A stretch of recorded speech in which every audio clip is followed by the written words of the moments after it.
First month of business, we did $323,000 in revenue. As all the things that money can't buy and all the things that death can't take away. A lot of what keeps people from becoming wealthy is their mindset. If you're not enough with the gold, you'll never be enough without it. In 2005, I hired a coach, and he defined true wealth as all the things that money can't buy and all the things that death can't take away.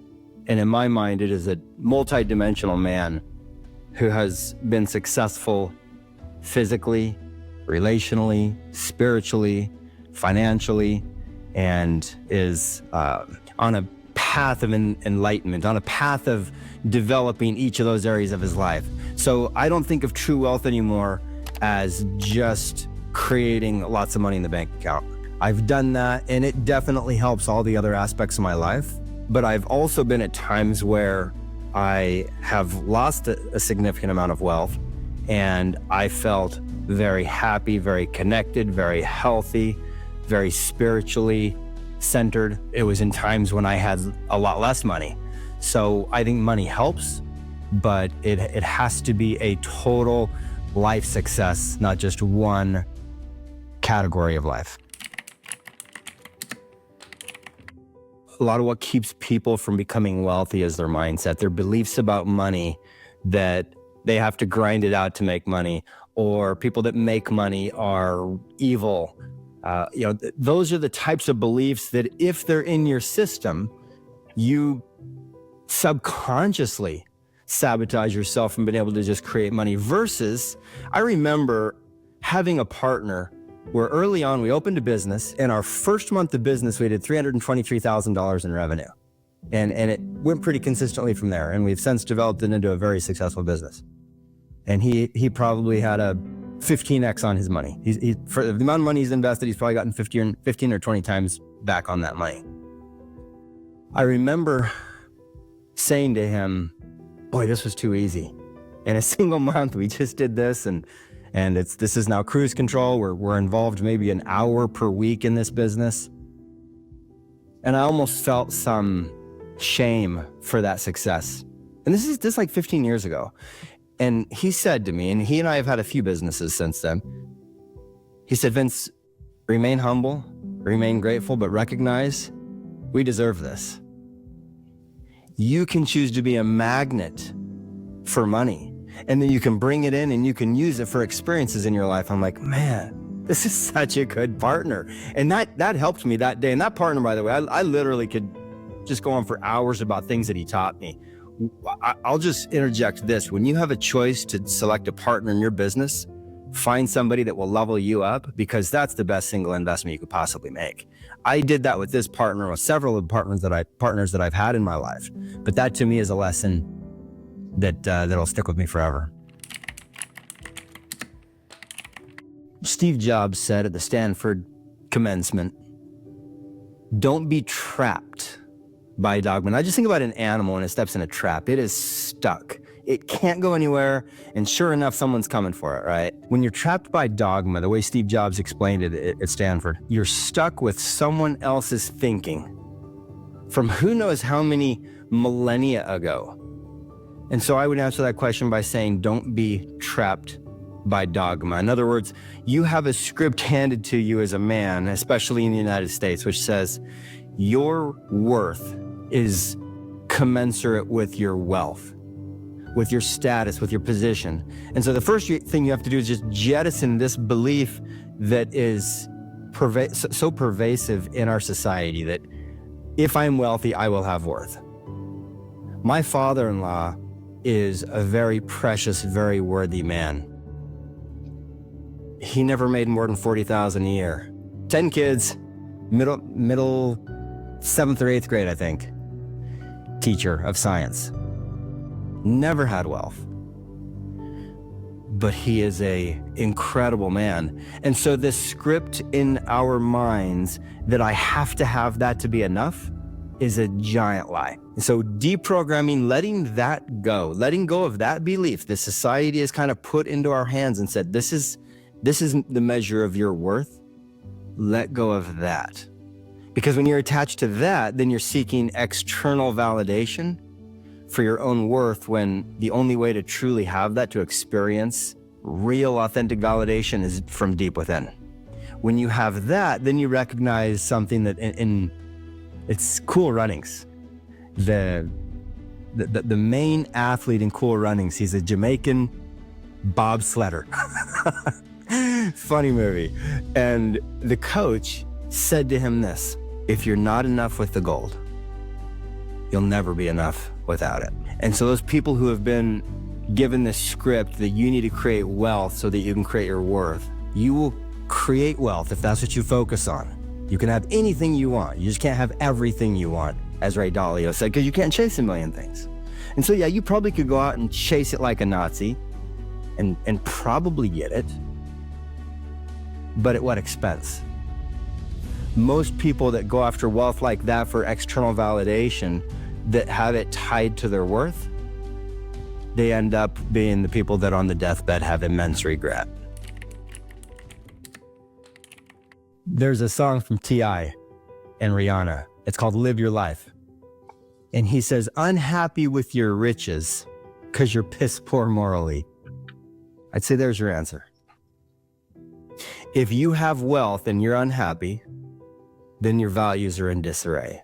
You need a realignment, a reintegration, meaning that your values, what's important to you at the deepest, most authentic level, is aligned with the way you think, the way you feel, and the way you live your life. Then your assets are serving the master. They're not the master, they're the servant.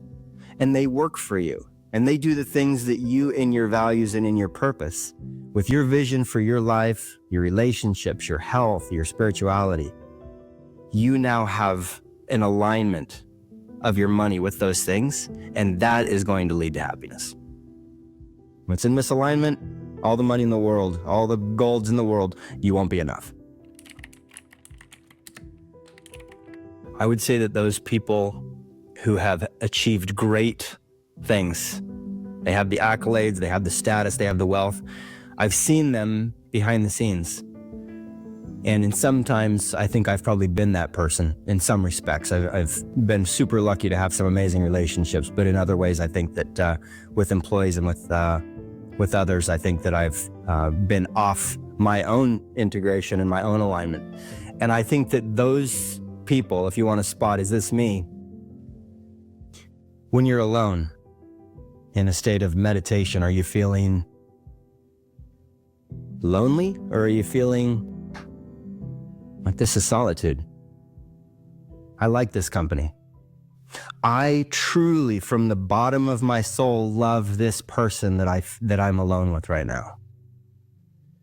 And when I got to a point in my mind that I felt immense respect for the way that I had showed up in my life up to this point, and immense compassion for the foibles and the mistakes and the ways that I had probably very poorly navigated the vicissitudes and the roller coasters.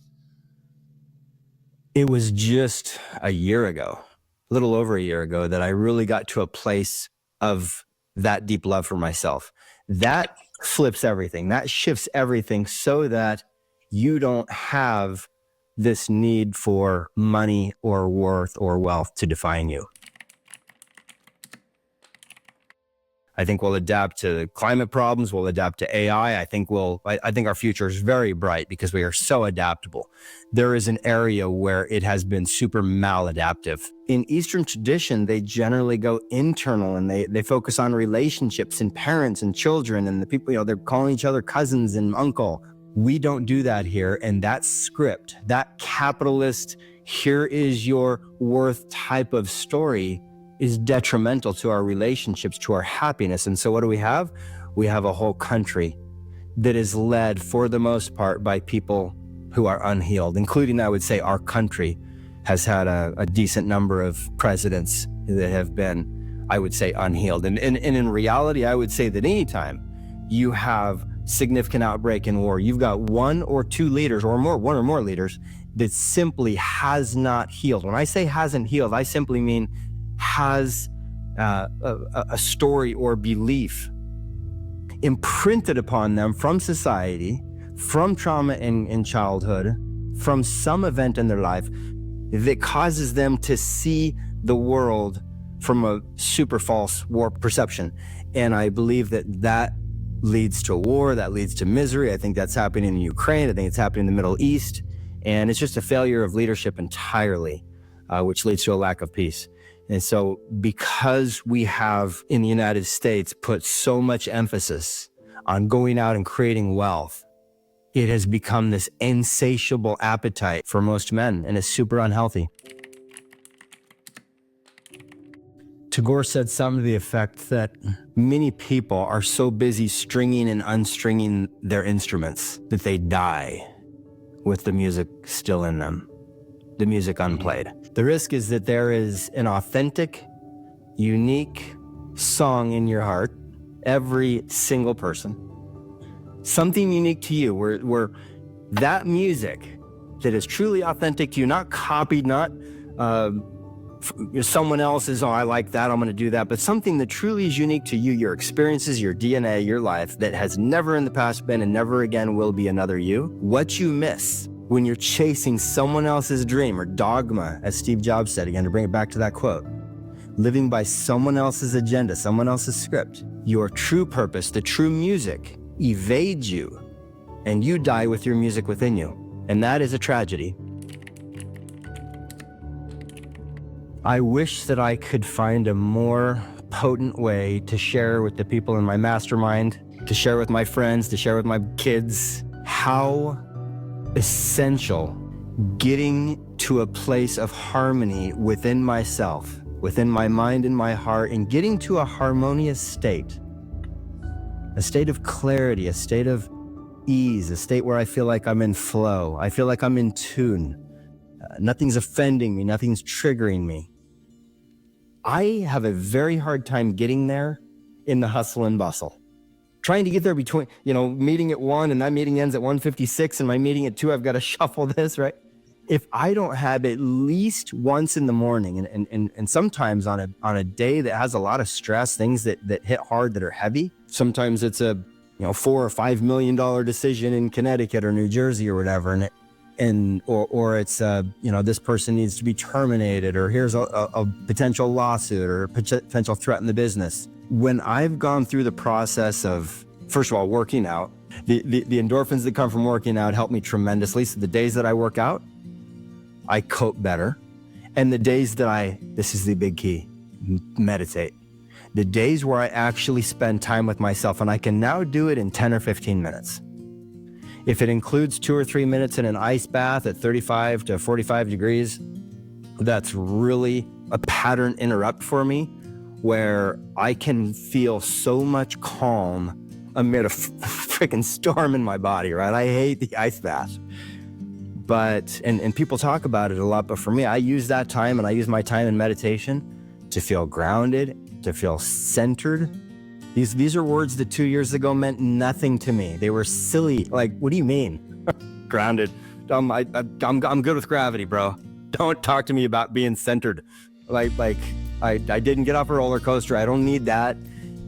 Now I understand what people said when they said it, what they meant when they said being centered and being grounded. And so I would say that the antidote is that deep, reflective, pensive time with oneself, focusing on the breath, focusing on opening my heart, softening my edges, being in an expansive state, seeing things through a lens of compassion. Like, as I do that, my meetings are so good. My texts, my voice messages to my team, to others, I see their responses and I'm like, oh yeah, I was in the zone. I'm glad I sent that when I did, when I had clarity of mind, because had I not, it might've just been a total missed opportunity to lift someone or to give someone the clarity that they need, or to give them the advice that they need in a way that they could receive it, because I have the highest level of my capacity and my awareness and my consciousness as I'm engaging with them. The reality is, as soon as people get a little power, most will abuse it. What do you do with it? How does somebody avoid that? In my mind, it's being connected to your true, authentic self.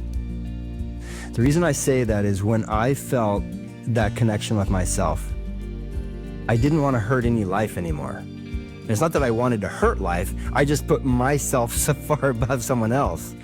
And I think when you just have a awareness of your own self, you realize the commonality of others around us, how similar we are in the most intimate ways. And when you recognize that, you just wouldn't want someone else to hurt. When leaders get to that place where they want to use their power to create safety, they want to use their power to create abundance and wealth for others so that everybody's raised. That's the consummate leader. That's the leader that has transcended societies and even capitalism's scripts of this is just how business is done. In my mind, so much of our conversation can go back to your vision. Let me explain. It is your compelling vision for your future. And seeing that in high definition, smelling it, feeling it, recognizing who you're with, what you're doing. When you have clarity of that life that you ultimately, if you were grabbing a pen and writing your own story, what would the next chapter look like? What would the next 10 chapters look like? If you could just write anything you wanted. When you are living your life in alignment with that, all these other risks begin to dissipate. They go away. Because you have a roadmap, you have clarity, and I believe most people don't. In fact, the book of Proverbs, I believe, says where there is no vision, the people perish. And I would say where there is no vision, the individual perishes. I looked at different interpretations of that passage, and some of them interpreted the word vision to mean revelation. Now, revelation is like something's being revealed to you. I don't know where it comes from. I don't know if it comes from a source or the universe or from within, and we're just so bright and there's so much in our DNA and we have so much capacity. But I feel revelation. I feel pure knowledge, pure insight and enlightenment when I'm sitting with myself, when I'm able to go deeper, deeper, deeper into my own being. Who is this person, Vince? Who is this person that's looking in the camera right now? And getting a real deep, more than an acquaintance. This person is not a stranger to me, but this person is someone I truly understand. And I understand, and I've accessed and explored the most compelling visions that circulate in his mind. And I've brought them to a high level of consciousness. And I've gone through the mental exertion, because it's work, to get clarity on that. And it is work. And it is something I do every year. It's something I do in some respects every single morning. I use pictures, I use quotes, I use leaders that I look to, and they help me to get back and recapture the moment of the clarity where I have spent in deep states, sometimes even psychedelic states, with deep intent, deep purpose in revealing this revelation, this vision, and then working so that my life is aligned with that vision. That, if I continue to course correct like a plane, it's constantly correcting for the rotation of the earth and for whatever else they calculate for. If they don't recalculate consistently, well, you're off by 1 degree on your way to New York City, and you're going to end up in, Florida or something. It's funny, for many years, I used to tell investors, when you go to a mall, and I know we don't go anymore, but this is when I was in this career 20 years ago. You're like, I want to find this store. Start with the "you are here." And then which store are you going to? And do I go up and take a left and a right? And what's the fastest course to get there? Standard deviation in an investment return is how much do I deviate from, let's say, that 10% return I'm going for. Well, if the peaks and valleys of getting to 10% are up 20, down 20, that's a whole lot worse than just getting 10, 10, 10, 10, 10 every single year. I want my deviation from my standard to be as narrow as possible. And so what I'm going to do then is begin by taking an assessment of saying, where am I? in the most important aspects of my life. Where am I with my recreation? Am I taking time for fun? How am I with my relationships? Which relationships are important? And how am I doing with those? With my spouse, with my parents, with my siblings, with my children, with those friends that have been loyal to me through everything? Am I providing the edification and the energy to them? And then going through and looking at my spirituality and taking inventory. I rate myself on a scale of 1 to 10 in all of my main 5 aspects of my life. And I say, here's where I am. Where am I in my finances? Where am I at with my physical health? And then looking at that saying, where's it weak? Because if any one of those areas is hurting, if my financial life is hurting, or if my relationships are starved, or if I'm not feeling spiritually nourished, it is going to spill over and drop the score of my other aspects of my life, which takes my composite score down. The score is simply, let's say, the scale of your happiness. And so take a real inventory, super honest. We have in our tools, Mindset Blueprint, free blueprint that we have on warriorsage.com. It allows you to deeply examine your heart, your mind, your motives, what's most important to you, what you portray, what you hide, how you define yourself, how others define you, and your future, going through the process of seeing that and crystallizing that, and then refining it as appropriate and as your life changes and the dynamics and the variables in your life change. Begin with the inventory, explore it. These questions are a great catalyst to be able to do that. And then align your life so that the thing that you want in the future for your physical life, you say, boy, that's why I envision myself being this and looking this way and feeling this way about my connection to myself and my relationships. That's how I envision it. As Stephen Covey says, begin with the end in mind. Oh, that's what I want. Okay. Oh, that means I've got to lift weights. Okay, let's see. Yep. And if I'm going to do that, it's got to be at 9 o'clock and it's got to be 4 times a week and it's going to be 45 minutes. And here's how I'm going to celebrate this and who I'm going to celebrate it with. And here's going to help me be accountable to it. And here's how I'm going to measure how I'm doing with it. Like where you're aligning all of your goals with what you see for your future life. Oh, okay, I see for my future life $10 million, pulling an income of $350,000 a year off and doing that when I'm 45 or whatever that number is. And then saying, what evidence is there that you will get there? Well, right now there may be very little evidence, but what can I do in making changes in my life, my habits, so that the probability of that happening goes way, way up? Is it guaranteed? No, I actually think it's not guaranteed. You could get a sickness, you could get cancer, you may not have, maybe your spouse chooses not to be with you. There are certain dynamics there that you don't have within your control. Well, part of it's in recognizing what is within my control and then striving to really crush it in those areas. You've probably heard many times that money is an amplifier. And so I believe that when people begin to acquire means and become wealthy and powerful financially, that they make the assumption that made them powerful in relationships or in other aspects of their life, or they might be totally broke, like overdrawn physically. I love the book, The Monk Who Sold His Ferrari. Here's this attorney that's making like $3 million a year. He's got a Ferrari and he breaks down, has a heart attack right in the middle of court.